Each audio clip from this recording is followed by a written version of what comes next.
People have no idea I didn't even know what the hell was going on until I went to Palestine and saw how crazy it was. But what is it like? Give me your thoughts and your So experience. Everyone mistakenly thinks that Hamas like controls Palestine. That's not true at all. There's 3 different areas that were drawn up with the original partition. It's the West Bank, which is totally under military rule by Israel, and then there's the Gaza Strip, which is like the open air prison, which they bomb the shit out of like every couple of years, and Hamas controls that area. And then there's Jerusalem, which is an international city center that both Arabs and Jews live in. But the West Bank has been occupied militarily since 1967, and it's complete martial law. There's checkpoints.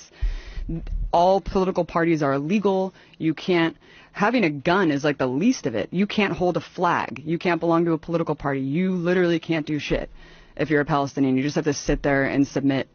And even if you share a photo of someone who was like killed by an Israeli soldier, you go to jail, and you go to jail for the amount of like months that. What? Yeah, based on the shares and likes of the photo, they'll penalize you more and put you in prison for longer and longer. I mean, I'll just tell you one story. If you put a photo on social media, like you put of someone who on Facebook, died, and they'll be like, "You're sharing a martyr and inciting people to like commit suicide, like on behalf of Palestinians. You go to jail," and they put them in jail. There's 99.7% conviction rate. Kids are tortured. Kids are in prison. It is absolutely insane. We went to the first day that we were there.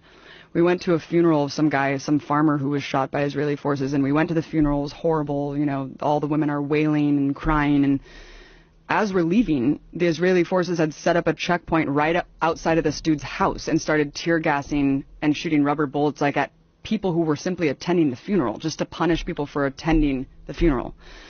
We went to another girl's house named Aya, who got shot in the vagina for peacefully protesting at some protest, and they shot 200 people that day. One guy next to her died, another guy was paralyzed. They have a policy called shoot to cripple, where they shoot guys in the dicks. Yeah. I mean, it's fucking nuts, man. The West Bank is no joke. I thought that I was going to die several times. We were at this checkpoint going through Calandia, and there was this old man walking, like clearly drunk or something, and kind of like walking a little bit toward the checkpoint. They started shooting